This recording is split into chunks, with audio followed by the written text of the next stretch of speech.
Secara garis besar ada dua model pemberdayaan masyarakat, yaitu top down dari atas ke bawah dan bottom up dari bawah ke atas. Inisiator program pemberdayaan pada model top down adalah pemerintah.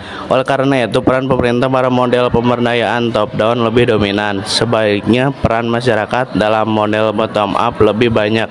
Kondisi tersebut dipengaruhi oleh lebih dominannya peran masyarakat dalam menginisiasi program pemberdayaan. Adapun keunggulan dan kelemahan model pemberdayaan top down dan bottom up sebagai berikut. Top down, keunggulannya yang pertama, jangkauan program pemberdayaan lebih luas. Yang kedua, dana berasal dari pemerintah. Yang ketiga, peran pemerintah lebih optimal. Sedangkan kelemahan dari top down, yang pertama, program pemberdayaan terkadang tidak sesuai dengan kondisi sosial budaya masyarakat. Yang kedua, birokrasi menjadi kendala implementasi program di lapangan. Yang ketiga, masyarakat kurang berperan dalam pengembangan program. Sedangkan bottom, keunggulannya yang pertama, partisipasi masyarakat lebih tinggi. Yang kedua, jenis pengembangan program pemberdayaan lebih beragam. Kelemahan dari bottom yang pertama, modal dan tenaga ahli relatif terbatas. Yang kedua, jangkauan atau sasaran program relatif terbatas.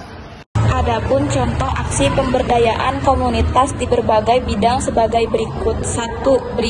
Bidang sosial. Permasalahan sosial sering terjadi dalam masyarakat di lingkungan sekitar kita.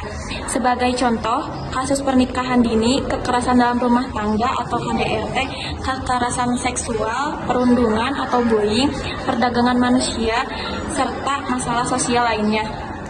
Permasalahan sosial tersebut harus segera diselesaikan bersama, yaitu dengan meningkatkan kesadaran dan kepedulian masyarakat melalui upaya pemberdayaan di bidang sosial. Yang kedua, bidang seni budaya. Era globalisasi dan digitalisasi mendorong kemudahan pertukaran budaya antar masyarakat dari berbagai daerah. Kondisi demikian menyebabkan masyarakat modern rentan meninggalkan budaya-budaya lokal. Seni budaya lokal yang bersifat tradisional sering dianggap kurang menarik dan relevan dengan kehidupan modern. Contohnya, sanggar untuk seni tari, musik tradisional, drama, dan kriya yang dapat melatih serta meningkatkan kecintaan generasi muda terhadap budaya lokal. Yang ketiga, bidang ekonomi. UMKM merupakan istilah yang merujuk kepada usaha ekonomi produktif yang dimiliki perorangan atau badan usaha tertentu. UMKM merupakan pemberdayaan komunitas lokal yang bergerak di bidang ekonomi. Keberadaan UMKM mampu membawa dampak positif bagi perekonomian negara karena membuka lapangan pekerjaan dan menyerap tenaga kerja. Dengan adanya UMKM, angka pengangguran dan kemiskinan makin berkurang.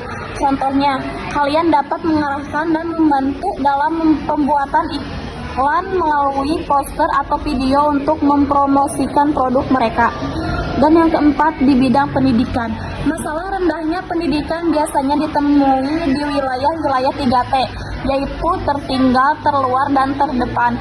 Masalah pendidikan juga banyak dialami oleh kelompok marginal, seperti anak jalanan, anak putus sekolah, keluarga miskin, dan kalangan difabel. Contohnya, pendidikan non-formal dapat diberikan dalam bentuk pelatihan kerja dan kursus bersertifikat. Adapun pendidikan informal dapat dilakukan melalui pendidikan keluarga, komunitas lokal, dan lingkungan sekitar. 5. Bidang lingkungan. Peran komunikasi lokal dalam melestarikan lingkungan sangat dibutuhkan. Indonesia memiliki kekayaan alam yang melimpah dengan karakteristik lingkungan geografis yang berbeda-beda.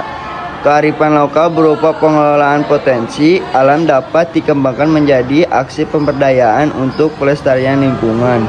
Salah satu contohnya konservasi dengan membudidayakan kembali tanaman yang mulai melangka seperti bunga edelweiss.